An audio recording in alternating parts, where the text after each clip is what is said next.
Wabarakatuh. Waalaikumsalam warahmatullahi wabarakatuh. Alhamdulillahirabbil alamin. Arrahmanirrahim. Maliki yaumiddin. Iyyaka na'budu wa iyyaka nasta'in. Ihdinas siratal mustaqim. Siratal ladzina an'amta 'alaihim ghairil maghdubi 'alaihim waladdallin. Amin. Allahumma shalli ala Muhammad wa ala ali Muhammad kama shallaita ala Ibrahim wa ala ali Ibrahim innaka Hamidum Majid. Allahumma bika amsayna wa bika asbahna wa bika nahya wa bika namutu wa ilaikal masir. Allahumma inni as'aluka ilman nafi'an wa rizqan thayyiban wa amalan mutaqabbala. Amin. Amin ya rabbal alamin.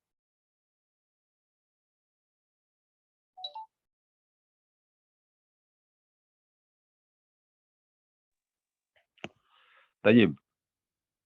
Pada hari ini atau sore menjelang malam hari ini, alhamdulillah di akhiril muqabalah, di akhir pertemuan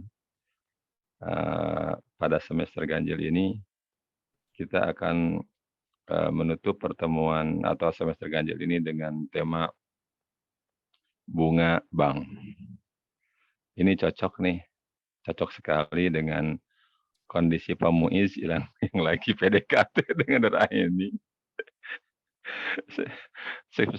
Sepertinya memang duitnya lagi disimpan di bank untuk memantaskan diri lah gitu. Untuk memantaskan diri biar bisa diterima oleh Nuraini. Aduh, kok jadi canda. Tayyib, tema kita bunga bank. Ini ya boleh dikatakan tema baru, boleh dikatakan tema lama, tapi memang tema ini selalu menarik menurut saya sih. Menarik karena di satu sisi kehidupan manusia hari ini memang tidak lepas dari atau tidak bisa lepas ya, tidak bisa lepas dari yang namanya bank.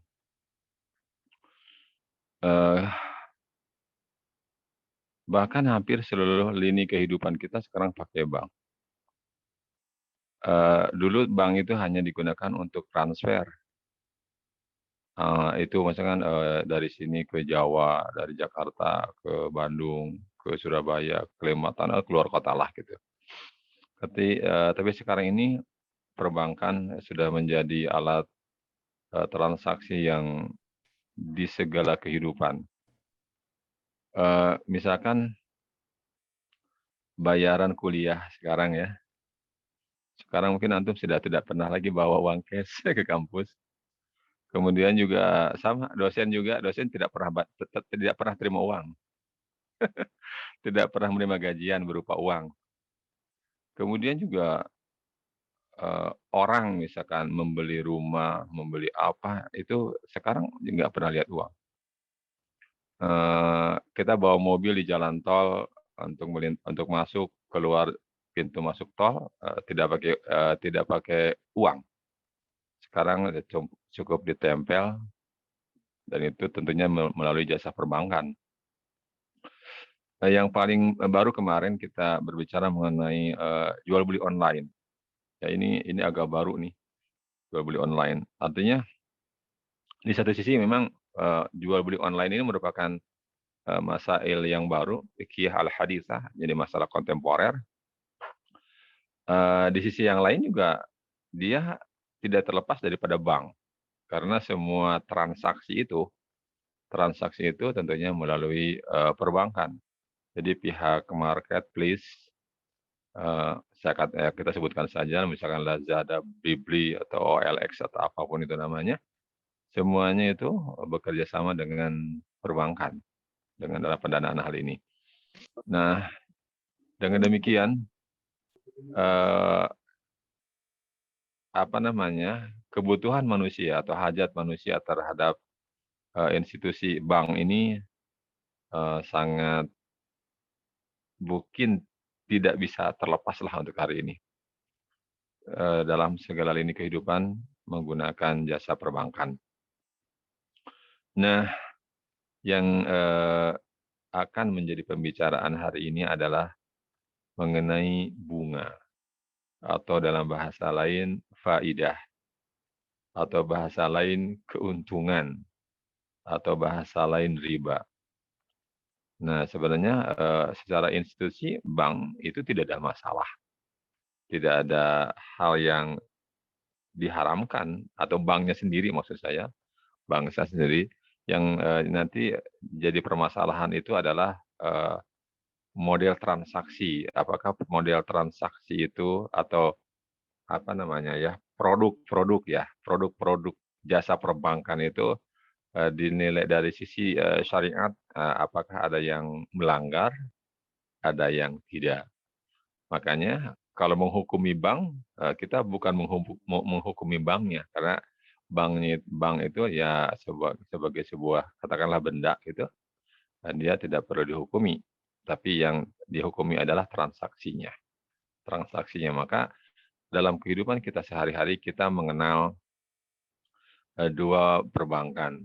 Yang pertama adalah bank, konvensional konvensional atau yang dikenal dengan bank ribawi, yang sudah kita tahu dan kita tahunya bank konvensional sebelumnya.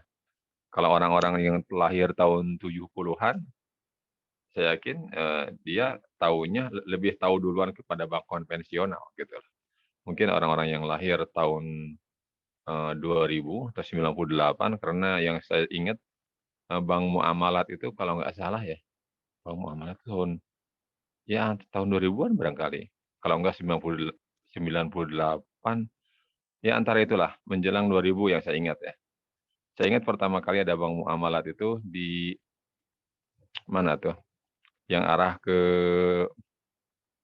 Kemayoran, Kebayoran ya, yang ada Al-Azhar di sana, itu, daerah sana. Itu pertama kali ada, bank muamalat, saya juga secara pribadi merasa sangat senang. Saya langsung bikin, apa namanya, akun ataupun kartu bank syariah karena, merasa bangga gitu, ada bank yang sesuai dengan syariah. Nah, jadi ada 2 perbankan, jadi bank yang syariah tentu saja ini adalah bank yang sesuai dengan nilai-nilai, norma, dan seluruh kegiatannya disesuaikan dengan syariah, Al-Quran maupun hadis Nabi SAW. Jadi ini tentunya bank yang halal. Nah, adapun, yang bank konvensional, nah ini tentunya bank yang menganut sistem ribawi. Eee, Walaupun kalau kita secara detil barangkali ya, eee, apakah di bank syariah ini ada hal-hal yang, masih belum syar'i gitu? Nah, ini pun menjadi pertanyaan sebenarnya. Ada sebagian orang yang mengatakan, "Ah, nggak mesti ke bank syariah." Kenapa? Wong wong jasanya pun atau produk-produk, yang dijual di bank syariah pun sebenarnya, masih, banyak, menganut atau ada sistem yang berbau riba. Sehingga sebagian orang ada yang pesimis. Tapi di satu sisi juga, kaum muslimin ada yang okelah, walaupun masih belum murni ya, belum 100%, sesuai syar'i, tapi paling tidak, ide, gagasan, niat baik, untuk lolos dari hal-hal yang diharamkan Allah Subhanahu wa taala ini adalah sebuah prestasi sebenarnya, menurut saya begitu saja. Jadi adapun bila ada hal-hal yang, masih belum bisa lolos dari atau keluar dari hal-hal yang ribawi, maka, itu tentu merupakan perjuangan antum ke depannya nanti sebagai intelektual muslim, sebagai seorang akan menjadi penerus bangsa ini. Bagaimana caranya, untuk, membersihkan dari hal-hal yang sifatnya ribawi. Tapi saya ada kawan tadi gitu, "Ah, ngapain bank syariah, kenapa? Emang bank syariah duitnya dari mana? Kan dari BI." "BI emang BI syariah?" Gitu. Ya, kalau begitu kan bank muamalah juga minjem dari BI, bank muamalah juga pasti ada bunganya.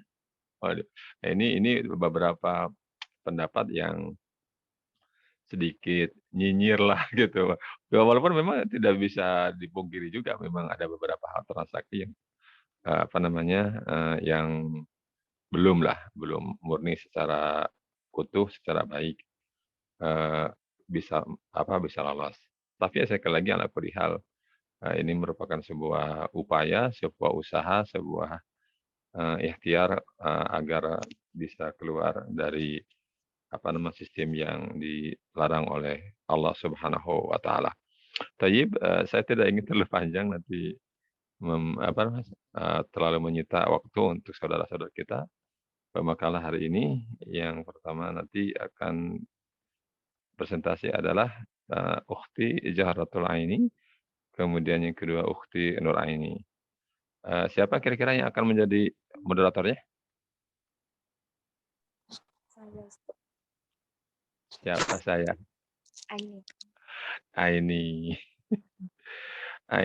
Maaf, ini Zahratul Aini, yang satu lagi Nur Aini. Iya, kembar Ain. Ainani, Ainani. Ainaini. Ainun, Ainani, Ainaini. Aini, Ainai. Aduh. Ini ada hubungan famili? Maaf, Enggak ada, Ustaz. kembar beda bapak beda ibu ya? Iya, Maaf, Nur Aini yang mana coba saya pengen lihat. Ini kan Zahratul Aini. Yang Nur Aini yang mana? Oh, ini Nur Aini. Berarti Nur Aini yang di samping Pak Muiz ya?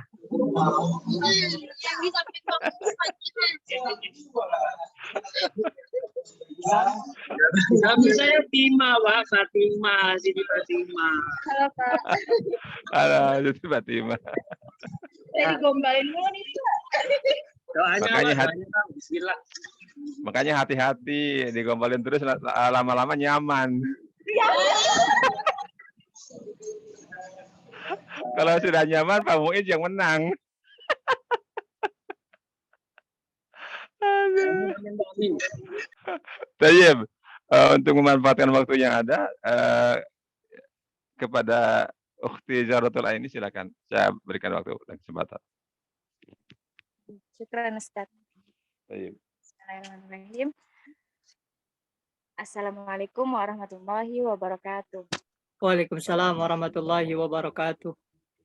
Alhamdulillahirabbil alamin. Wabihi nasta'in ala umurid dunya waddin. Wassalatu wassalamu ala asyrofil anbiya'i wal mursalin wa ala alihi wa sahbihi ajma'in. Rabbi shrah li sadri wa yassir li amri wahlul 'uqdatam min lisani yafqahu qawli. Allahumma faqihna fiddin wa 'allimna yang terhormat dosen pengampu mata kuliah masa Ibnu Fiqhiyah yakni Ustadz Yuyu Wahyudin dan juga teman-teman kelas 7C yang kami banggakan. Kami dari kelompok 11 yang beranggotakan 2 orang yaitu Nur Aini dengan NPM 3119062 dan saya sendiri Zahratul Aini 3119185. Pada kesempatan sore hari ini kami akan membahas tentang bunga bank menurut pandangan Islam. Yang akan penjelasan pertama dari saya sendiri. Dalam materi hari ini, pokok bahasannya itu ada 5, yakni pertama, pengertian riba dan bunga bank. Kedua, apakah riba dan bunga bank itu sama dalam pandangan Islam? Yang ketiga, bagaimana hukum riba dan bunga bank dalam pandangan Islam? Keempat, apakah dampak dari riba dan bunga bank terhadap kehidupan manusia? Yang kelima, bagaimana hubungan umat Islam, Indonesia, dan perbankan? Oke, langsung saja. Yang pertama, pengertian riba dan bunga bank. Maaf, sebentar. Izin off cam, Ustadz. Jaringannya lagi jelek.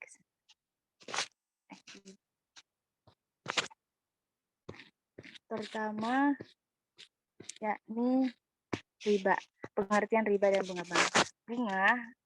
Bunga bank adalah sejumlah uang yang dibayar atau yang dibayar untuk penggunaan modal. Jumlah tersebut misalnya dinyatakan dengan satu tingkat atau persentase modal yang bersangkut paut dengan itu yang dinamakan suku bunga modal. Dan menurut pendapat lain, Bunga bank adalah bank interest, yaitu sejumlah imbalan yang diberikan oleh bank kepada nasabah atas dana yang disimpan di bank yang dihitung sebesar persentase tertentu dari pokok simpanan dan jangka waktu simpanan ataupun tingkat bunga yang dikenakan terhadap pinjaman yang diberikan bank kepada debiturnya.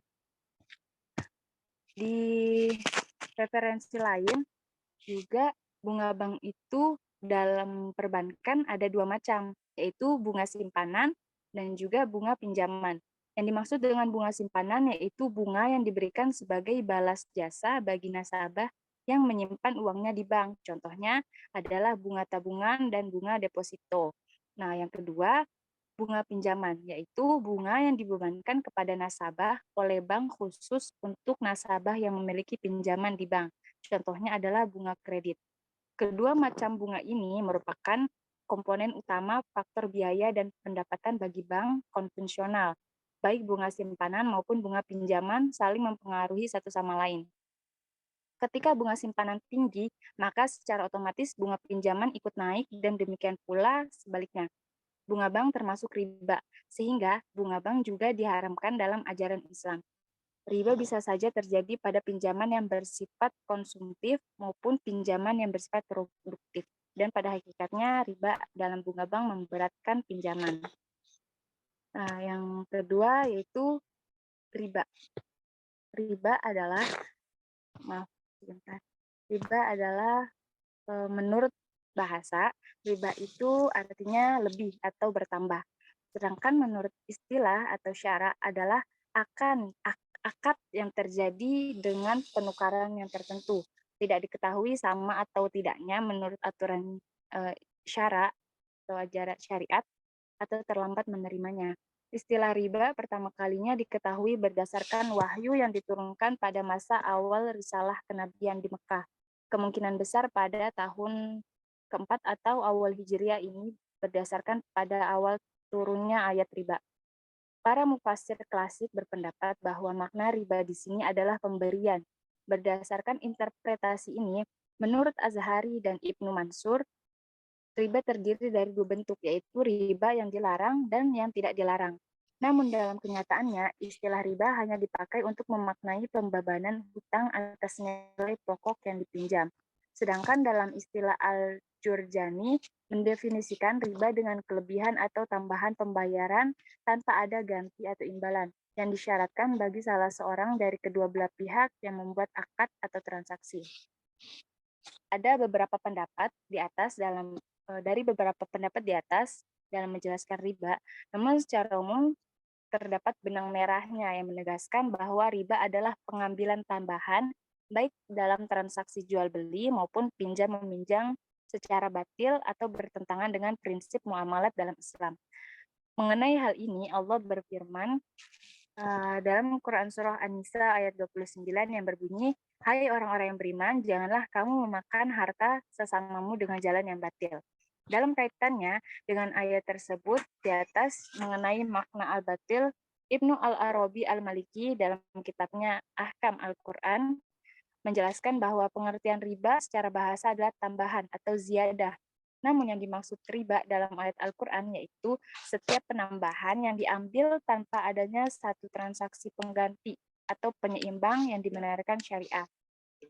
Nah, yang dimaksud dengan transaksi pengganti ini atau penyeimbang itu adalah transaksi bisnis atau komersial yang melegitimasi adanya penambahan tersebut secara adil, seperti transaksi jual beli, gadai, sewa, atau bagi hasil proyek. Slide selanjutnya yaitu persamaan riba dan bunga bank. Sebentar.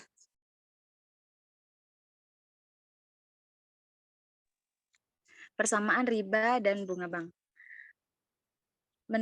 Merujuk dari penjelasan tentang pengertian riba dan bunga di atas, dapat disimpulkan bahwa bunga bank sama dengan riba karena secara real operasional di perbankan konvensional, bunga yang dibayarkan oleh nasabah peminjam kepada pihak atas pinjaman yang dilakukan jelas merupakan tambahan. karena nasabah melakukan transaksi dengan pihak bank berupa pinjam-meminjam berupa uang tunai.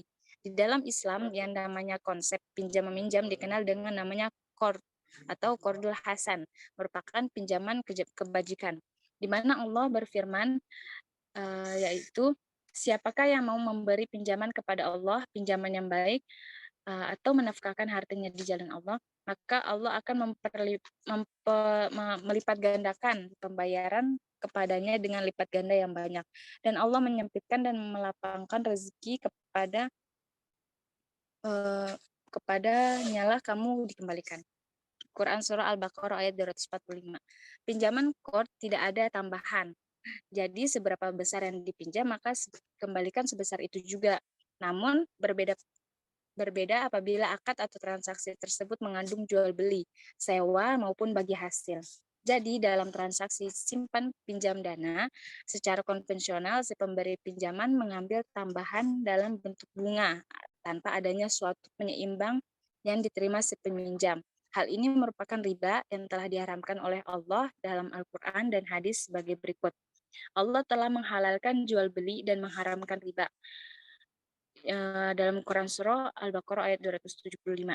Dan juga dalam hadis Rasulullah bersabda, Jabir berkata bahwa Rasulullah mengutuk orang yang menerima riba, orang yang membayarnya dan orang yang mencatatnya, serta 2 orang saksinya. Kemudian beliau bersabda, mereka itu semuanya sama. Nah, ada beberapa pendapat ulama mengenai bunga bank atau riba menurut syariah Islam. Yang pertama itu ada dari Majelis Tarjih Muhammadiyah.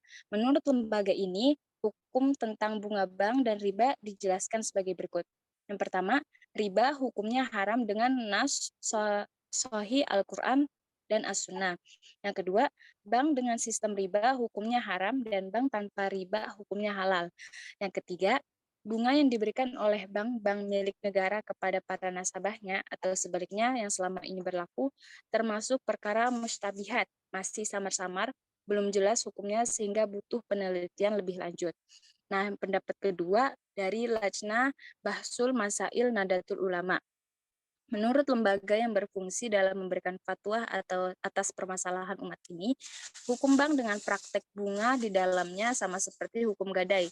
Terdapat 3 pendapat ulama sehubungan dengan masalah ini, yaitu pertama, hukumnya haram, sebab termasuk utang yang dipungut rentenir. Yang kedua, hukumnya halal, sebab tidak ada syarat pada waktu akad atau perjanjian kredit. Ketiga, hukumnya syubhat, tidak tentu halal haramnya karena para ahli hukum berselisih pendapat tentangnya. Meskipun ada perbedaan pandangan, Lajnah MU ini memutuskan bahwa pilihan yang lebih berhati-hati ialah pendapat pertama, yaitu menyebut bunga bank adalah haram.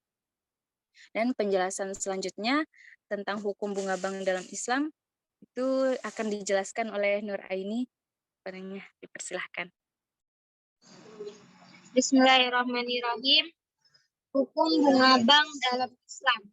Dalam pandangan Islam, seluruh ulama sepakat mengenai keharaman riba, baik yang dipungut sedikit maupun banyak. Seseorang tidak boleh menguasai harta riba dan harta itu harus dikembalikan kepada pemiliknya. Jika pemiliknya sudah diketahui dan ia hanya berhak atas pokok hartanya saja.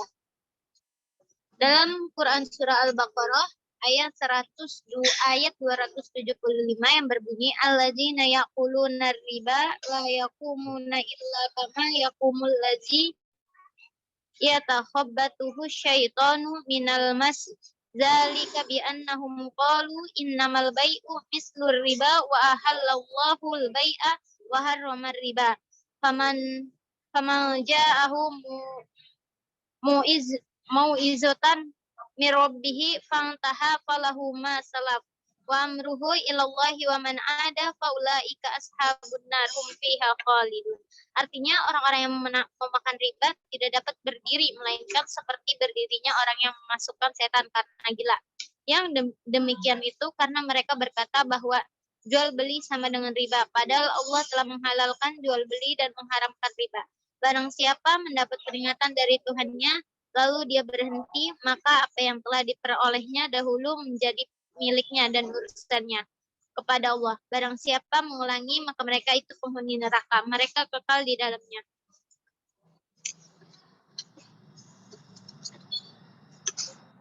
Di dalam kitab Al-Mughni, Ibnu Qudamah mengatakan riba diharamkan berdasarkan kitab, sunnah, dan ijma.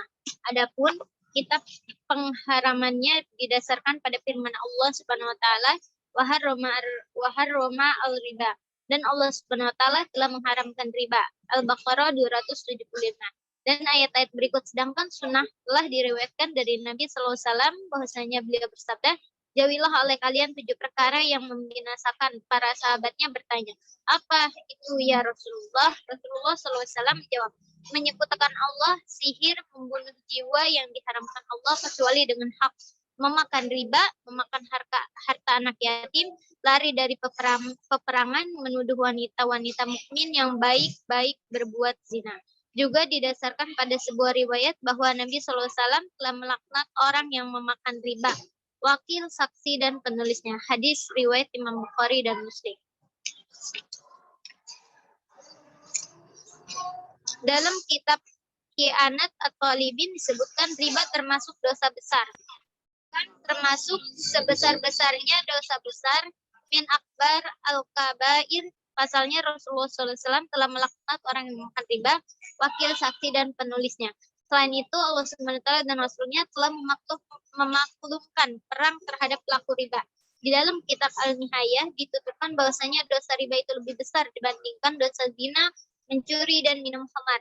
Imam Syarbini di dalam kitab Al-Iqna juga menyatakan hal yang sama. Muhammad bin Ali bin Muhammad Al-Syaukani mengatakan kaum muslimin sepakat bahwa riba termasuk dosa besar. Ulama saat ini sesungguhnya telah ijma tentang keharaman bunga bank.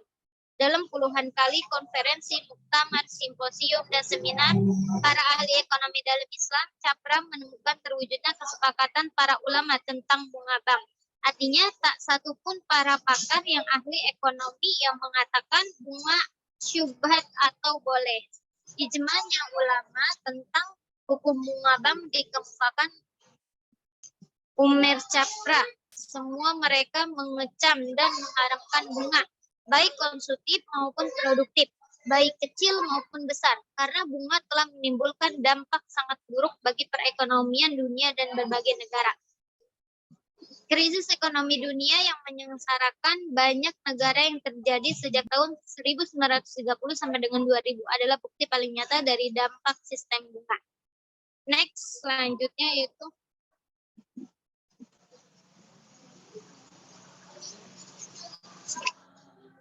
umat Islam Indonesia dan perbankan. Sistem perbankan telah muncul di dunia Islam sejak kedatangan penjajah Barat menyerbu ke berbagai negeri Islam. Di negeri-negeri jajahannya, mereka menerapkan sistem ekonomi kapitalisme yang bertumpu kepada sistem perbankan atau riba. Di Indonesia muncul bank pertama yaitu Bank Priayai tahun 1846 di Purwokerto dengan pendirinya Raden Bey Patih Arya Wirayatmaja dari kalangan keraton.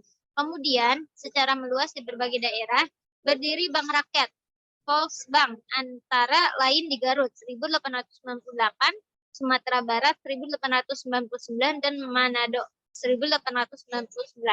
Dalam menanamkan sistem perbankan ini, penjajah Belanda mendirikan Central Kas tahun 1912 yang berfungsi sebagai pusat keuangan. Dari kalangan intelektual didirikanlah Indonesia Studi Club di Surabaya tahun 1929.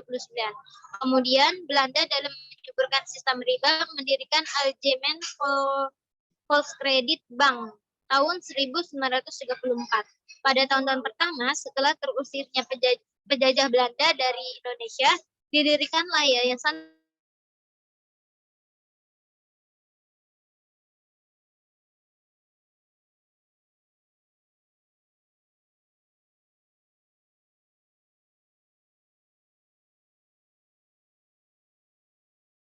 Lahirlah Bank Rakyat Indonesia BRI pada tahun yang sama. Menyusul berdiri Bank Negara Indonesia atau BNI 1946.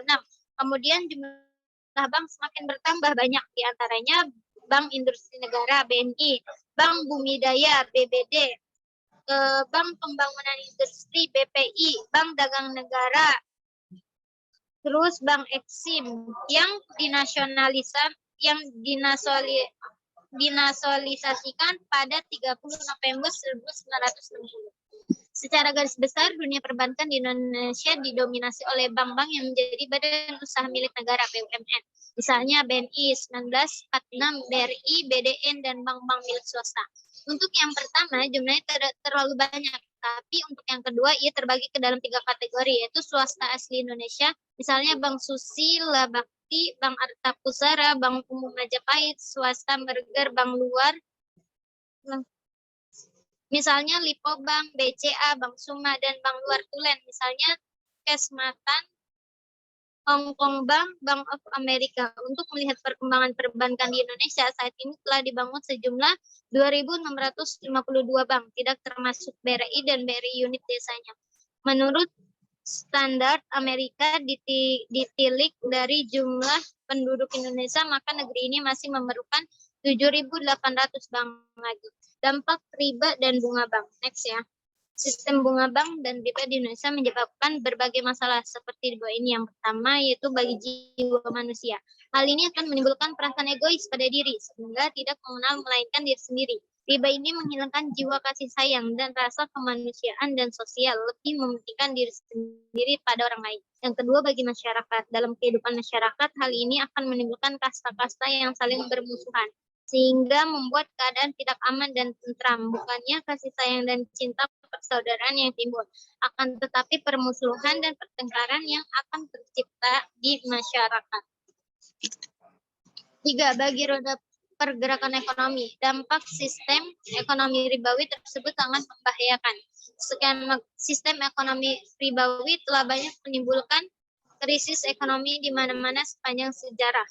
Pada sejak tahun 1929, 1930 sampai saat ini. Kesimpulan pada makalah ini sudah jelas bagaimana riba itu dilarang dengan tahapan-tahapan yang sama. Dengan pengharaman arak dari uraian di atas, dapat makalah ambil kesimpulan yaitu riba dengan kelebihan atau tambahan pembayaran tanpa ada ganti atau imbalan yang disyaratkan bagi salah seorang dari kedua belah pihak yang membuat akad atau transaksi, sedangkan bunga adalah sejumlah uang yang dibayar atau pengguna modal. Jumlah tersebut misalnya dinyatakan dengan satu tingkat atau persentase modal yang bersangkut paut dengan itu yang dinamakan suku bunga modal. Dalam pandangan Islam, bahwa antara riba dan bunga bank adalah sama. Mengapa demikian? Dikarenakan secara real operasional di perbankan konvensional, bunga yang dibayarkan oleh nasabah peminjam kepada pihak atas pinjaman yang dilakukan jelas merupakan tambahan. Karena nasabah melakukan transaksi dengan pihak bank berupa pinjam-meminjam berupa uang tunai. Dalam pandangan Islam, bahwa hukum antara riba dan bunga bank adalah haram. Karena hukum asal riba adalah haram, baik itu dalam Al-Quran, hadis, dan ijtihad. Seluruh umat Islam wajib untuk meninggalkan serta menjauhinya, yakni dengan cara bertakwa kepada Allah SWT. Dampak akan bahayanya riba atau bunga bank terhadap kehidupan manusia meliputi hal ini akan menimbulkan perasaan egois pada diri, sehingga tidak mengenal melainkan diri sendiri, menimbulkan kasta-kasta yang saling bermusuhan, dan menyebabkan manusia dalam dua golongan besar, yaitu orang miskin sebagai pihak yang tertindas dan orang kaya sebagai pihak yang menindas. Mungkin hanya itu yang dapat makalah sampaikan. Apabila ada yang ingin ditanyakan, silahkan.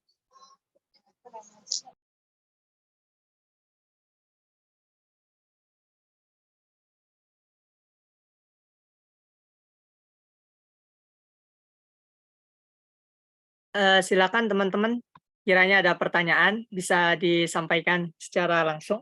Unmute Zoom-nya, sampaikan. Baik, saya mau nanya ini. Silakan Pak Naga. Assalamualaikum warahmatullahi wabarakatuh. Assalamualaikum warahmatullahi wabarakatuh. Sebelumnya saya pengen meluruskan dulu kayaknya tentang topik kita hari ini ya.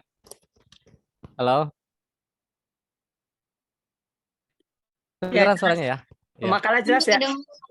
Ya, topik kita kan bunga bank menurut hukum bunga bank menurut pandangan Islam gitu ya. Saya ingin luruskan dulu bahwa bank itu riba itu tidak identik dengan bank ya. Artinya kalau dilihat dari sisi sejarah, Quran ini turun di abad ke-7 ya. Di abad ke-7, sedangkan perbankan itu baru muncul itu di abad 18. Tapi Quran sudah berbicara tentang riba di abad ke-7, sehingga riba itu tidak identik dengan bank. Nah, yang ingin saya tanyakan itu adalah kita ini kan sudah istilahnya sudah terjebak satu sistem yang di mana kita nggak bisa serta-merta keluar begitu aja. Artinya begini ya, yang ingin saya tanyakan. Tadi dikatakan setiap interest atau setiap transaksi yang kemudian dikenakan kelebihannya itu dikatakan riba gitu. Artinya kita kan sekarang ini kan menganut satu kita menggunakan alat tukar yang sangat rentan dengan yang namanya inflasi gitu. Misalnya hari ini kalau saya pinjam uang dari Zahratul Aini 1 juta misalnya, kalau saya kembalikan 5 tahun lagi gitu, itu uang 1 juta itu pada 5 tahun yang akan datang itu nilainya nggak segitu gitu. Misalnya hari ini kita bisa misalnya kalau kita kilas balik untuk parameter misalnya 5 tahun yang lalu itu 1 ekor kambing super itu mungkin harganya sekitar 1,5 juta itu udah dapat 5 tahun yang lalu gitu. Tapi tahun ini harga kambing itu yang kelas super itu sudah di atas 4 juta gitu.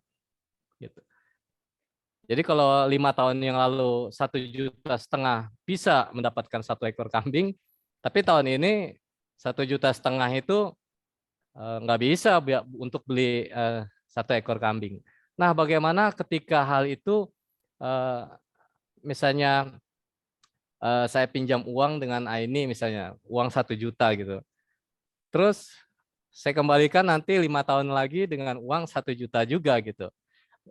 Dengan Nur Aini Zahratul Aini nggak mau menetapkan kelebihan kepada saya gitu karena takut riba. Padahal 5 tahun yang akan datang uang yang 1 juta itu nilainya udah berubah gitu. Hari ini bisa 1 ekor kambing tapi 5 tahun yang akan datang lagi udah nggak bisa gitu. Apakah ini bukan malah menjadi satu kezoliman?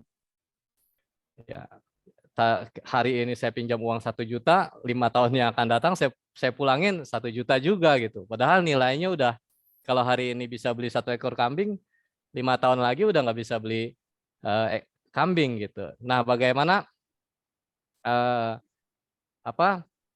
dalam pandangan Islam melihat hal seperti ini gitu dengan nilai tukar mata uang yang rentan terhadap inflasi gitu, sehingga untuk mensiasati supaya kita itu tidak terkena unsur-unsur yang bisa riba gitu. Kira-kira gitu pemakalan. Makasih. Ya, Baik, terima kasih. pertanyaannya panjang lebar. Pemakalan bisa nangkep nggak? Saripatinya aja. Kalau kalimatnya ya Panaga yang punya itu nggak. Itu kan gaya bahasa dan gaya bicara kan orang beda-beda. Tapi ini kan saripatinya sama. Ukhti Zahratul Aini, halo. Ya, halo Ustaz. Bisa dipahami? Insya Allah bisa. Jadi intinya gini, apa solusi intinya gini. Kan kalau intinya bagaimana solusi untuk mengatasi inflasi, ya. Karena misalkan harga 1 juta hari ini bisa beli sapi misalkan atau kambing lah gitu. Nanti 5 tahun ke depan cuma dapat beli ayam. Jadi nilainya kan berkurang nih. Biar yang punya tidak merasa terdolimi, kira-kira solusinya apa? Ya, kira-kira solusinya apa? Tidak agar terlepas dari riba gitu lah.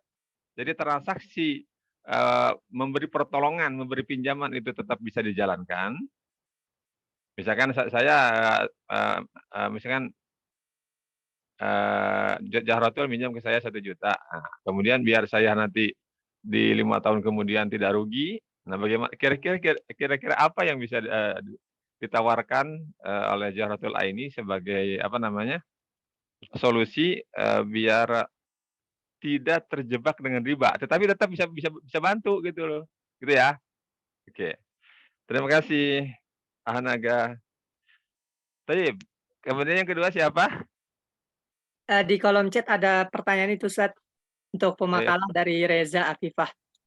Reza Afifah. Bagaimana Tolong pemakalah dibaca yang dari Reza. Ya, Zahra dan Nur Aini.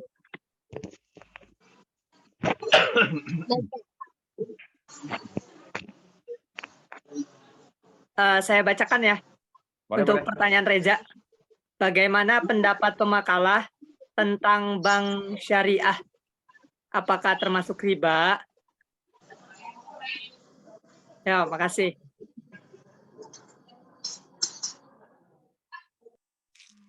Baik, dari Reza ini minta penjelasan dari pemakalah mengenai bank syariah atau bank muamalat lah misalkan, atau BSI. Kenapa disebut tidak riba misalkan? Kenapa seperti itu? Taib, gimana? Neng Aini bisa dipahami pertanyaannya? Bisa. Taib, silakan. Berarti soalnya ada 2.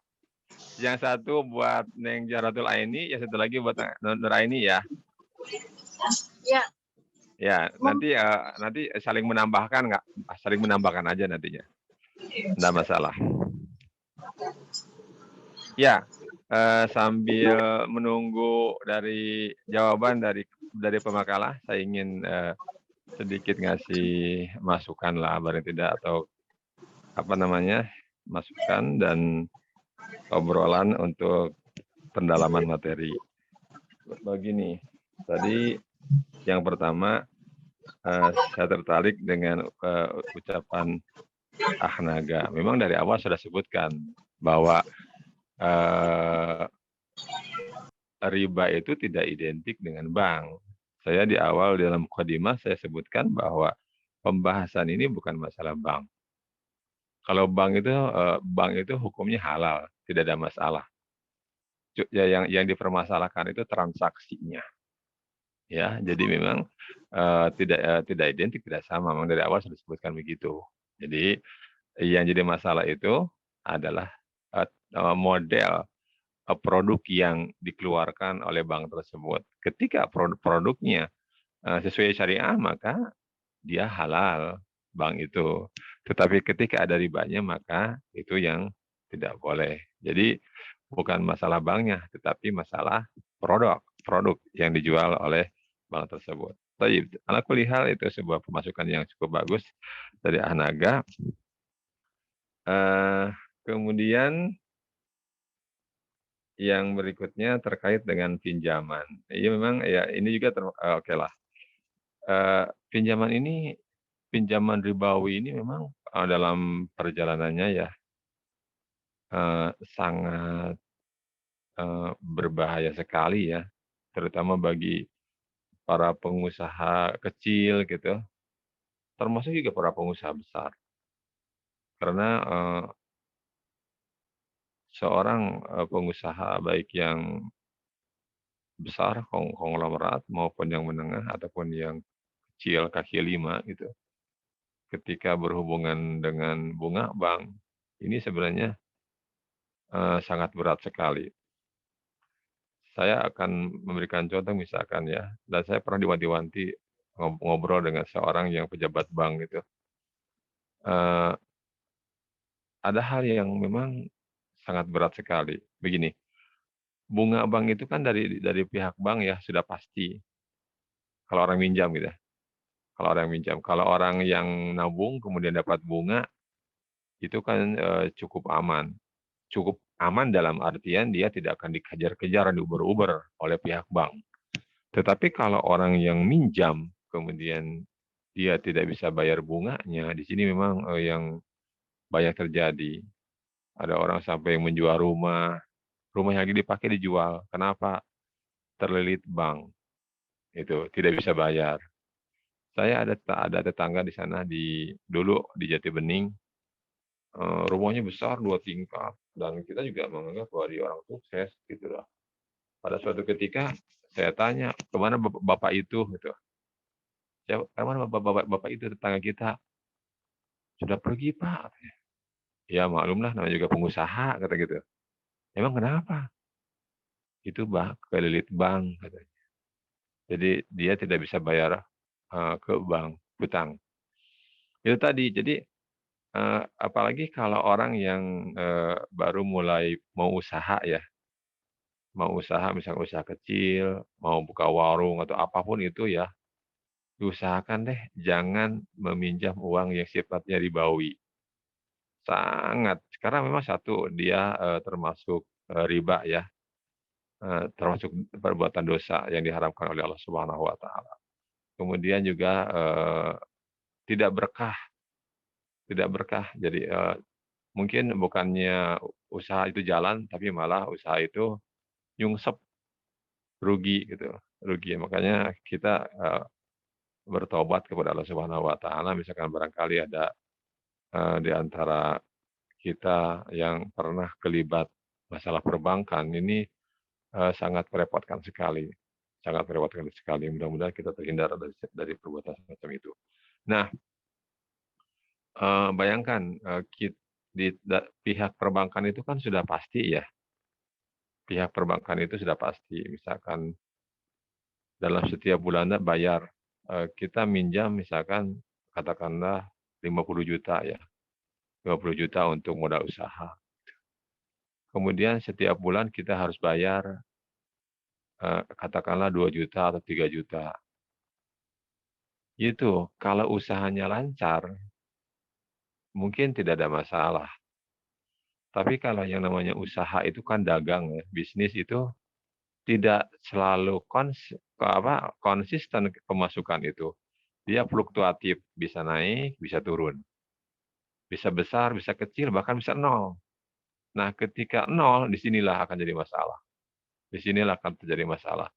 Saya udah menyaksikan di masyarakat beberapa orang yang gulung tikar gara-gara minjem duit ke bank. Kalau Anda lihat beberapa bulan yang lalu atau minggu yang lalu ya, di YouTube ada viral ada viral orang yang mau nikah, pas tinggal 2 hari lagi dibatalkan. Oke, nah itu orang tua perempuan tersebut yang saya lihat dalam wawancara dalam sebuah wawancara YouTube, itu dia minjem uang ratusan juta. Kemudian uang ini diinvestasikan ke sebuah lembaga atau ke orang lah. Biarkan kalau sebelum ikut kan nanti misalkan Bapak titip 50 juta, oke? Atau kalau 50 juta Bapak setiap bulan dapat misalkan 5 juta keuntungannya. Pokoknya tetap nanti akan dikembalikan. Atau Bapak misalkan kalau 10 juta nitip sama saya untuk modal untuk mengembangkan usaha, maka Bapak nanti setiap bulan dapat dari 100 juta dapat 10 juta. Nah, gitu. Ternyata apa yang terjadi? Uang yang ratusan juta itu diserahkan ke katakanlah si A yang orang yang mau buka usahanya itu si B. Katakanlah katanya sih, nah ini yang banyak tertarik itu tambang migas ataupun batu bara ya, pengusaha batu bara. Nah, jadi duit yang sekian ratus juta itu yang hasil minjam, maaf, Hasil minjam dari bank itu diserahkan ke seorang pengusaha batubara. Katakanlah 200 juta. Oke, 200 juta. Hasil minjam dari bank. Tadinya si A ini dengan harapan dengan minjam tersebut kan dia diiming-imingi dengan 5 juta, 10 juta. Sementara dia misalkan ngangsur ke bank cuman katakanlah misalkan 4 juta. Oh, jadi masih ada keuntungan nih setiap bulan misalkan 2 juta. Sementara duit pokoknya tidak akan habis gitu kan. Apa yang terjadi? Baru sebulan pembayaran benar, 2 bulan udah mulai lambat, 3 bulan loss. Orang itu, orang yang si B katakanlah tadi yang pengusaha batubara tersebut hilang dari permukaan, tidak pernah kontak dan tidak mengembalikan uangnya. Lalu apa yang terjadi? Si A tadi yang sudah minjam ke bank 200 juta atau 300 juta, dia menanggung setiap bulan harus bayar. Nah, loh. Wah, ini banyak sekali kayak gini. Ini kan sangat berbahaya sekali, bisa jual rumah, bisa jual apa saja. Jadi kalau pihak perbankan kan tidak mau tahu. Nah, ini kasarnya dan galaknya perbankan itu seperti itu. Nah, ini banyak sekali kasus kayak gitu. Jadi kalau saya punya dulu ada jamaah, pokoknya jangan sekali-kali minjem ke bank untuk usaha.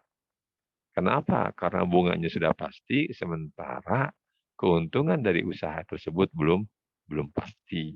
Ini salah satunya dan sudah banyak memakan korban. Artinya sampai menjual rumah, mobil, sampai ngontrak tadi yang saya katakan. Bapak yang tadi yang di Jatibening tadi, subhanallah, dijual rumahnya 2 tingkat besar untuk menutupin hutang. Itu loh. Dan memang sih kalau orang yang meminjam itu hidupnya sangat tidak tenang. Apalagi tadi Ukhti Jahratul Aini menyampaikan beberapa ayat yang ancaman ya. Misalkan Allahu akila riba itu dalam hadis Nabi, kemudian juga dalam Al-Qur'an alladzina ya'kuluna riba la yaqumuna illa kama yaqumu syaitanu minal masjid. Orang yang riba itu seperti orang yang kemasukan setan. Jadi ini juga kemudian juga ada hadis Nabi ijtanibu as-sab'al mubiqat yang sampaikan tadi. Jauhilah 7 perkara. Satu di antaranya adalah masalah riba. Nah, ini juga semua akan menghancurkan nilai-nilai barokah yang ada di dalam bisnis atau usaha atau transaksi yang dilakukan melalui jalur riba. Jadi memang sebaiknya sih kita ada semacam perbankan atau lembaga keuangan yang non riba. Nah, kalau bisa nih kelas ini tantangan nih buat kelas 7C, bisa enggak salah seorang di antara Anda bisa membangun jaringan keuangan tanpa riba. Di luar negeri pernah ada kok, kalau enggak salah di Mesir ya, di Mesir. Jadi ketika dia punya uang sekian, katakanlah 100 juta, 200 juta, dia pinjamkan ke orang, lillahi ta'ala, tanpa bunga. Wah, itu subhanallah. Berkembang sampai menjadi besar dan dengan izin Allah, dengan Allah memberikan barokah yang sangat luar biasa dari transaksi itu, sehingga sangat luar biasa sekali. Antum nanti bisa googling mengenai lembaga keuangan yang ada di Mesir yang pernah ada dulu itu yang tanpa bunga. Nah, ini sebenarnya harus dikembangbiakan di sini nih kalau bisa nih di Indonesia. Dan juga kalau bisa salah seorang di antara antum, mudah-mudahan ada yang diberi kemampuan oleh Allah Subhanahu wa taala untuk bergerak di dalam dunia keuangan. Kemudian keuangan ini tanpa riba, tanpa bunga. Kalau dilakukannya dengan ikhlas, dengan yakin, insya Allah akan ada jalannya dan tidak akan terkena inflasi seperti yang dikatakan oleh Ahnaga tadi. Jadi Ahnaga tadi itu adalah sesuatu pertanyaan yang real memang dalam kehidupan masyarakat, tetapi itu sangat ekonomis, sangat berpikir keuangan. Jadi orang-orang yang berorientasi keuntungan gitu. Tapi kalau berbicara dengan masalah dengan hati, dengan akidah dan keyakinan yang keluar dari riba, insya Allah bakal ada jalan. Dan saya yakin insya Allah nanti Zahratul Aini akan memberikan solusi yang tepat untuk pertanyaan dari Ahnaga maupun dari Ukhti Reza tadi. Tayyib, gimana sudah siap? Iya, Ustaz. Silakan, siapa duluan? Nur Aini dulu kali. Boleh, silakan. Ain yang mana?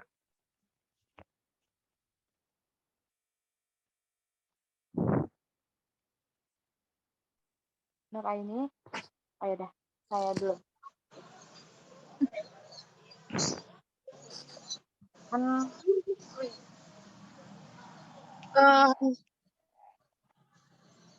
Bismillahirrahmanirrahim.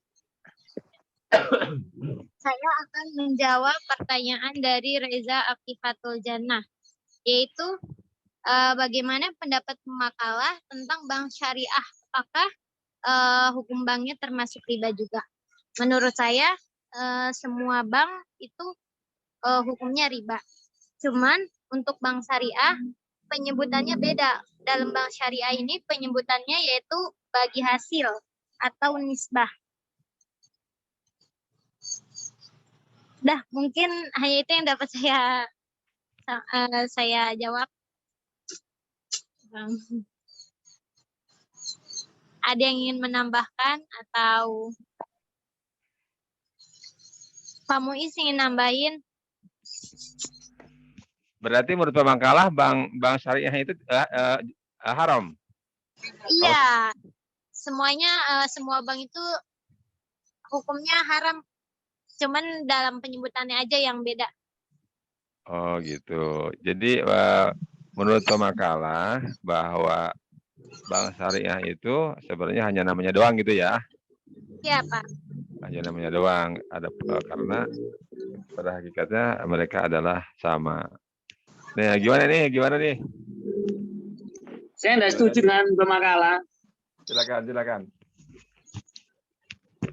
Mohon maaf, saya tidak sependapat dengan pemakalah ya. Sesuatu itu beda karena tidak sama. Arti sesuatu itu beda karena tidak sama. Artinya begini. Walaupun bentuknya sama-sama inmaul qimah, tapi kan prakteknya akadnya berbeda. Maka menurut hemat saya bank itu bukan riba. Ya enggak riba karena akadnya beda, akad murabahah atau akad nisbah. Jadi tetap itu ada inmaul mal ya, artinya apa ya? Harta itu bertambah, tapi kan akadnya karena murabahah atau nisbah dan sebagainya. Bagi saya, menurut Pak Hemat saya enggak riba. Demikian dari pandangan saya. Tayyib, terima kasih Muiz. Pak Muiz. Yang lain ada yang mau nambahin lagi? Siapa kira-kira? mungkin saya Mau mendukung pemakalah atau mendukung Pak Muiz? Atau mungkin ya ada Zahratul Aini sendiri dari pemakalah? Ya, Iya. silakan. Kalau untuk Mengenai yang ini ya, mengenai yang masih yang sama ya. baik Ustaz. Silakan. Menurut kami itu bank syariah sebenarnya juga melakukan, misalnya ada bunganya juga, cuma hanya sekian persen gitu, misalnya kecil gitu dibanding bank konvensional. Jadi sebenarnya kalau bunganya kecil, jadi kan orang nggak masalah gitu mungkin. Seperti itu. Bukan, saya mau bertanya sama kalian, memang ada riba, ada bunganya di mana? Bukan bunga itu. Bukan bunga. Sampean pernah nabung di BSI enggak? Ayo Mbak Zahratul ini pernah nabung di BSI enggak? Enggak. Lah ya ini dia karena enggak tahu. Coba nabung di BSI. Nanti tahu Anda. Jadi ada pertambahan uang itu apa namanya? Nanti bisa tahu. Bukan bunga. Tapi ada tergantung Anda naruh uang awal tadi apa, akadnya apa, nanti ada keterangannya gitu. Jadi akadnya diatur secara Islami. Ada jenis-jenisnya kan Pak Muiz, ada yang kalau BSI itu kan ada yang, nah saya pernah Pak buka bank BSI, cuma nggak pernah nabung. Cuma di situ ada pernah harus juga. Terus ribanya di mana menurut sampean? Sedikitnya di mana? Ayo. Nggak sebesar bank konvensional gitu, Pak. Lah iya, sedikitnya di mana? Maksudnya letak sedikitnya di mana? Maksudnya kalau kita pinjam kan udah disepakatin kalau yang tadi bunga bank itu sama juga riba. Nah, cuma ya mungkin kalau di bank syariah itu lebih kecil dibandingkan bank konvensional. Jadi menurut orang-orang tuh, oh ini lebih kecil yang bank syariah. Jadi mereka ada yang ICP gitu, ada juga yang memperlakukannya gitu, Pak. Begitu.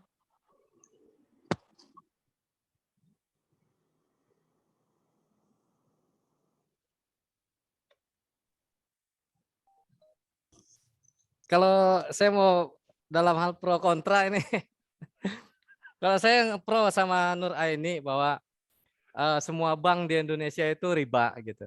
Tapi saya nggak berani mengatakan sampai batas haram ya, karena karena secara hukum produk hukum Islam itu hukum itu terbagi hanya 5 gitu. Riba itu bukan termasuk kategori hukumnya ya. Riba itu praktek gitu. Prakteknya. Jadi saya mengatakan bahwa praktek perbankan di Indonesia itu riba gitu. Karena saya pernah mengikuti seminar sejak awal-awal katakanlah Bank Muamalah kalau nggak salah yang pertama kali mulai booming. Ketika itu salah satu direkturnya itu mengatakan apa perbedaan antara bank syariah dengan bank muamalah? Bank syariah dengan bank konvensional gitu. Ternyata perbedaannya cuma ngasih analogi bahwa Anda jual soto ayam, saya jual soto ayam, Anda nyembelih ayamnya nggak pakai bismillah, saya nyembelihnya pakai bismillah. Jadi cuma perbedaannya cuma bahasa, cuma kata-kata gitu. Mungkin hanya sebatas istilah gitu. Tapi praktek-praktek yang terjadi, standar nilai tukarnya tetap mengacu kepada inflasi yang sama. Terus cara-cara praktek-prakteknya mungkin misalnya kalau bank konvensional misalnya Anda minjam 1 juta, kemudian dengan syarat kita sepakati nanti dipulanginnya 1.100.000 gitu. Dan bank syariah itu bagi hasil, tapi tetap saja bagi hasilnya itu enggak seperti apa yang terjadi di dalam Islam gitu. Jadi tetap keamanan aset perbankan yang terjadi di bank syariah itu tetap aman. Artinya nilai yang dipinjamkan oleh bank syariah itu tetap harus dikembalikan, yang dibagi itu untung ruginya gitu. Sehingga kalau dalam prakteknya bahkan kalau kita bilang faedahnya gitu, malah di bank syariah itu justru dengan sistem bagi hasil itu pendapatan bank syariah itu justru lebih besar ketimbang bank konvensional gitu. Malah itu yang terjadi seperti itu gitu. Jadi kalau saya mendukung bahwa bank perbankan di Indonesia riba, tapi saya nggak berani mengatakan sampai taraf haram gitu. Karena untuk menetapkan halal haram itu perlu satu disiplin ilmu lagi menurut saya yang saya sendiri yang nggak mencapai kapasitas itu. Saya kira itu. Tapi anaknya sedikit. Itu kan jelas wa ahalallahul bai'a wa harramar riba. Ya. Kata-katanya sudah jelas loh. Iya. Jadi nggak usah pakai penelitian lagi. Kalau riba ya haram. Al-Baqarah ayat 275 wa ahalallahul bai'a wa harramar riba. Jadi orang nggak usah berasumsi atau mengambil pendapat. Allah yang mengatakan begitu. Ya. Riba Allah katakan begitu. Jadi nggak usah ragu-ragu. Kalau begitu haram ya haram. Jadi gitu. Itu kalau mau cari dalil tentang ayat haramnya riba, memang di dalam Al-Quran sangat tegas, jelas gitu. Jadi nggak usah diragukan lagi kalau masalah kata-kata penamaan dan hukumnya. Tapi ini menarik sekali nih hari ini nih. Ya. Tadi sebenarnya gini, di dalam mukadimah tadi saya udah sampaikan ada 2 kubu. Yang satu mengatakan alah ngomong bank syariah pada kenyataannya seperti Hanaga tadi lebih detail. Tapi di sisi yang lain sebenarnya memang ada yang perlu diapresiasi gitu loh. Betul, apa yang dikatakan oleh Hanaga itu memang kenyataan sih, kenyataan begitu. Jadi maksudnya standar inflasi misalkan, bagaimanapun juga Bank Muamalat kan ngambil uangnya dari BI, ya kan? BI sistemnya konvensional. Dia harus bayar sekian, ngambil sekian, bayar sekian, oke. Nah, ketika diturunkan ke dalam produk syariah, gitu loh, dalam produk syariah, itu modal awalnya adalah modal yang konvensional. Sehingga tadi menekan atau apa ya? Jadi kalau bahasa Naga tadi bermain kata atau dengan istilah-istilah itu, yang ujung-ujungnya sebenarnya ingin didapat angka sekian, oke. Kemudian pakai istilah itu gitu loh. Itu memang saya juga tahu seperti itu gitu loh. Artinya ada ungkapan semacam itu. Tapi memang gini, saya ingin mengatakan begini. Seperti di awal dalam mukadimah saya bahwa di satu sisi memang kita sangat merindukan dan membutuhkan produk perbankan yang betul-betul meloloskan kita dari riba. Nah, dengan penamaan bank syariah ini, artinya kan bank yang sesuai dengan Al-Quran, sesuai dengan hadis, artinya tidak ada yang dilanggar larangan-larangan Allah Subhanahu wa Ta'ala. Tetapi seperti saya katakan juga di awal di dalam mukadimah, tetap dalam praktiknya memang tidak semudah itu. Tidak semudah itu. Masih ada beberapa produk, bahkan saya di awal mukadimah tadi mengatakan, ada teman saya yang mengatakan, alah Bank Muamalat, toh asalnya juga uang dari BI misalkan, itu kan bank konvensional.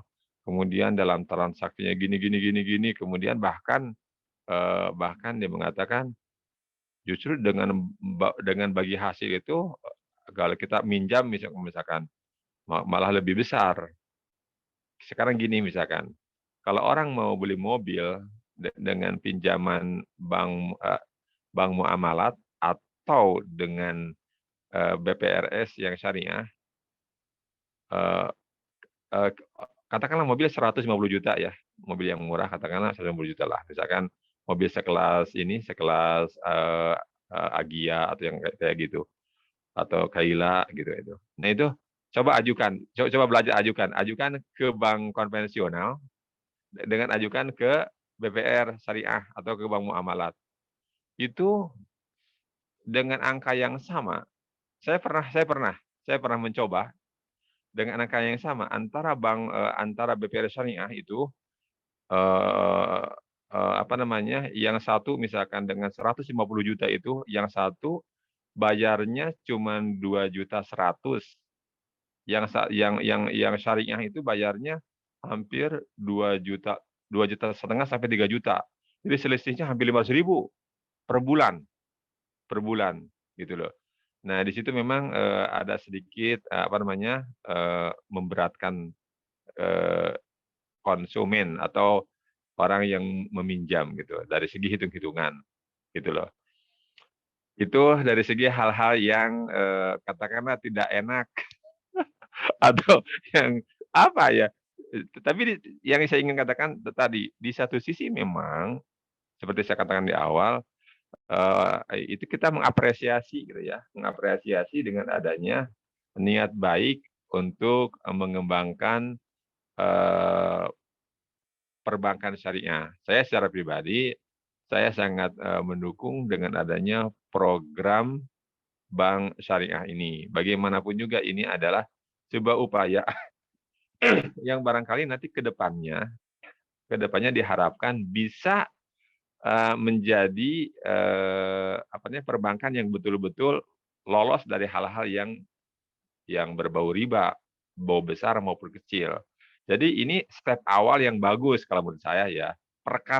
perkara tadi ya, belum bersih, masih mana begini, masih begitu, itu betul. Saya akui dan saya juga tahu itu semua. Jadi, tapi ala kulli hal, ini adalah sebuah upaya yang bagus. Nah, sebenarnya tadi terkait dengan Muiz misalkan, Muiz mengatakan misalkan, Muiz, saya setuju dengan Muiz juga. Artinya apa? Memang di situ produk-produk murabahah, kemudian mudorobah itu kan suatu hal yang memang ada di dalam praktek fikih ya. Dan itu sangat bagus sekali. Itu bagus sekali. Kalau seandainya itu diterapkan dengan benar, jelas halal. Jelas halal, gitu loh, jelas halal. Perkara nanti misalkan ada hal-hal yang negatif seperti naga, hanya cuma perbedaan nama doang. Nah, itu lain lagi ceritanya. Itu lain lagi ceritanya. Kalau berbicara mengenai konsep fikih, misalkan mudorobah, murabah ada. Nah itu. Jadi konsepnya benar. Konsepnya ada. Produk ini halal. Jelas-jelas halal. Kalau dijalankan dengan halal, maka insya Allah akan mendapatkan akan halal pula gitu loh. Cuman memang tadi kalau saya secara pribadi kesimpulannya begini. Walaupun belum bisa 100% keluar dari sistemnya ribawi, tapi paling tidak ada beberapa produk yang memang perlu didukung dan perlu diperkuat gitu loh, dan diperbaiki gitu aja gitu loh. Nah, mudah-mudahan ke depannya, makanya tadi saya katakan, antum semua mudah-mudahan ya agak sudah tahu sedikit. Ini kan bagus. Oh, ini tahu kelemahannya di sini. Berarti konsepnya sudah benar nih, mudorobah ada gitu. Tapi masih kurang gitu kan. Harus bagaimana nih agar ini bisa landing dengan benar gitu loh, bisa dipraktekkan dengan baik. Jadi betul-betul halal, tidak ada syubhatnya. Itu PR buat kita semua sebenarnya. Kalau saya begitu. Jadi kita jangan pula kalau begitu Bang Syariah ubarin aja. Toh sama juga misalkan. Ya enggak gitu juga kali. Kita sedang berusaha mengarah ke hal yang lebih baik. Tayyib. Itu saja barangkali untuk yang ini ya. Nanti bisa diperpanjang lagi lah kita di lain kesempatan dan waktu, paling tidak semacam itu. Kemudian Tijaratul ini yang pertanyaan Hanaga gimana nih solusinya? Iya Ustaz.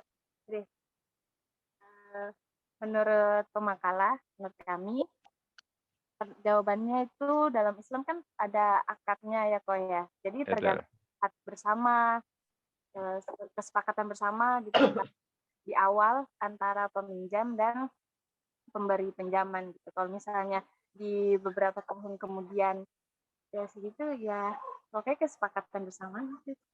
Kesepakatannya apa yang biar tidak merugikan yang memberi pinjaman? Kedua belah pihak gitu, Kakak. Iya, apa yang gimana realnya?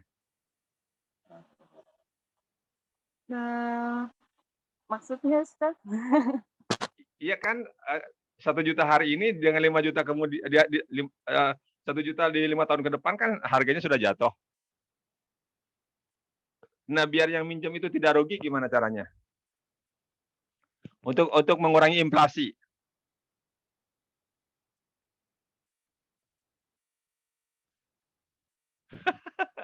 Oke, gini aja.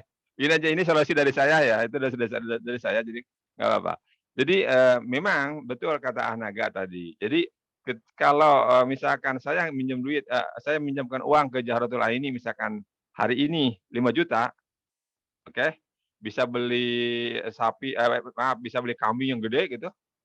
Tapi kalau 5 tahun ke depan itu mungkin sapinya yang kecil, kambingnya yang kecil. Artinya apa? Inflasi, rugi kan? Rugi. Jadi kekuatan uang 5 juta hari ini berbeda dengan kekuatan uang yang 5 tahun ke depan, gitu loh.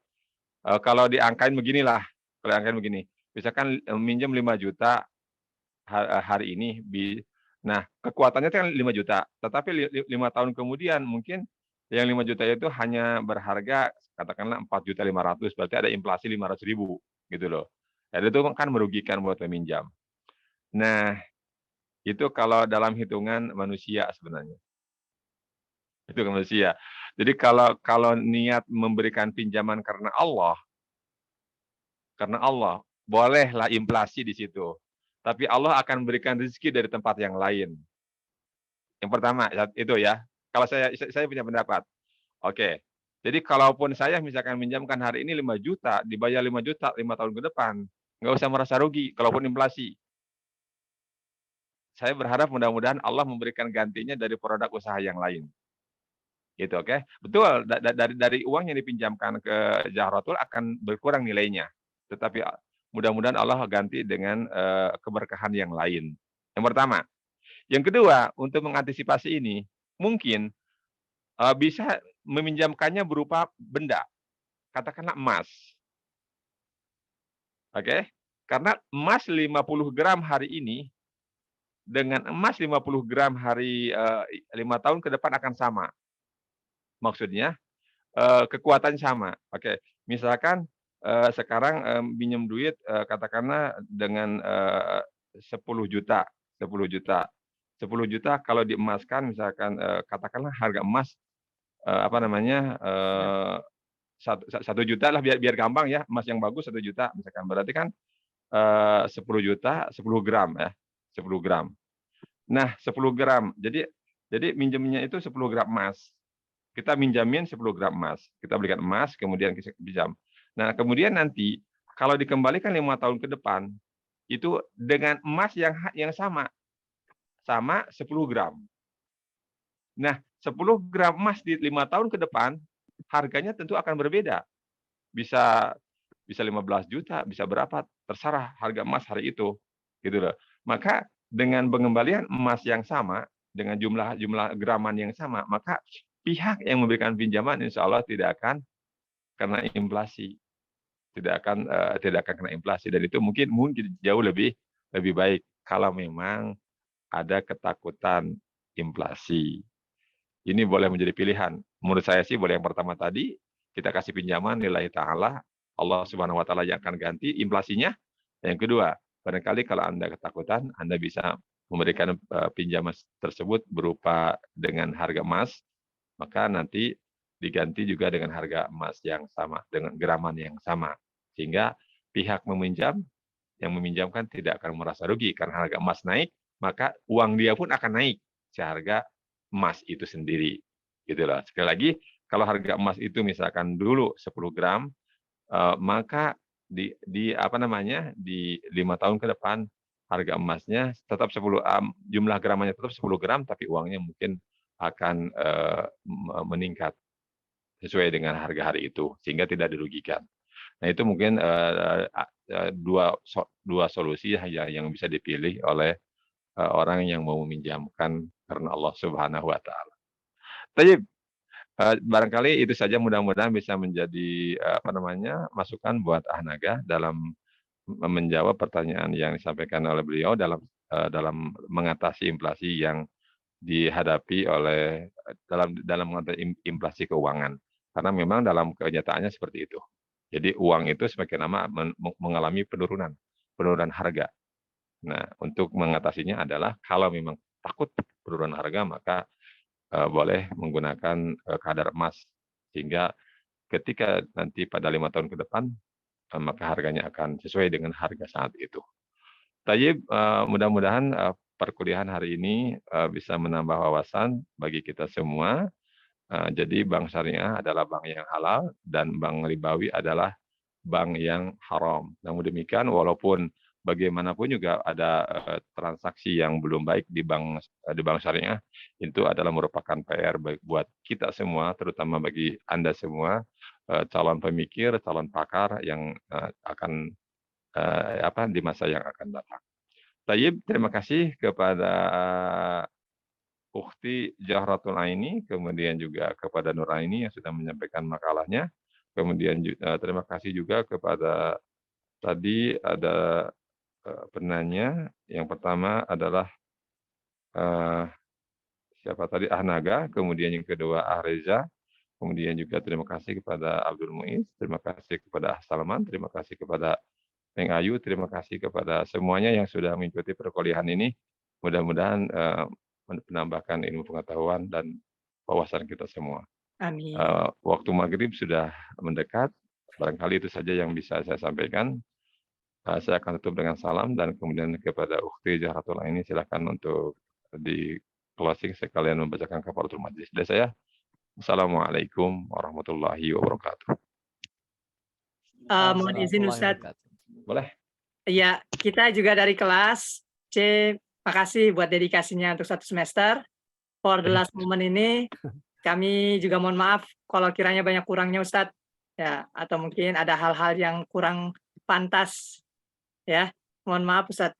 Makasih untuk Tayyib. dedikasinya 1 semester 14 pertemuan. Tayyib, terima kasih juga. Saya juga ingin mengatakan sekalian aja. Tadi saya udah niat sebenarnya. Dan saya ingin menyampaikan apresiasi kepada As-Salaman dan kepada seluruh kru kru di kelas 7C. Saya mendapati kelas antum adalah merupakan kelas terbaik yang saya ajari untuk semester 7 ini ada 3 kelas, 7C, 7D, 7E ya. 3 kelas untuk kelas semester 7. Dan apresiasi buat antum adalah merupakan kelas yang kompak, kemudian dari segi intelektual juga cukup bagus, di atas rata-rata semua. Jadi saya itu saya sampaikan kepada antum semua, selamat, mudah-mudahan kekompakan, semangat ini bisa berlanjut sampai antum selesai di penghujung perkuliahan di UIJ. Tayyib, terima kasih ya, silakan. Iya, Oke, terima Jaratul, kasih silakan. Ustadz atas halo. Ya, terima Ya, kasih silakan. Ustadz atas arahannya.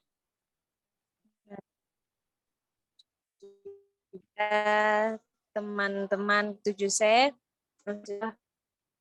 kurang lebihnya kami mohon maaf. Wassalamualaikum warahmatullahi wabarakatuh. Waalaikumsalam warahmatullahi Waalaikumsalam. Subhanakallahumma wa bihamdika asyhadu an la ilaha illa anta Astagfirullah. astaghfiruka wa atubu ilaik. Makasih Ustaz. Tayyib. Nah, waalaikumsalam. Ustadz. Sama-sama. Terima kasih Ustadz. Sama-sama nih semuanya.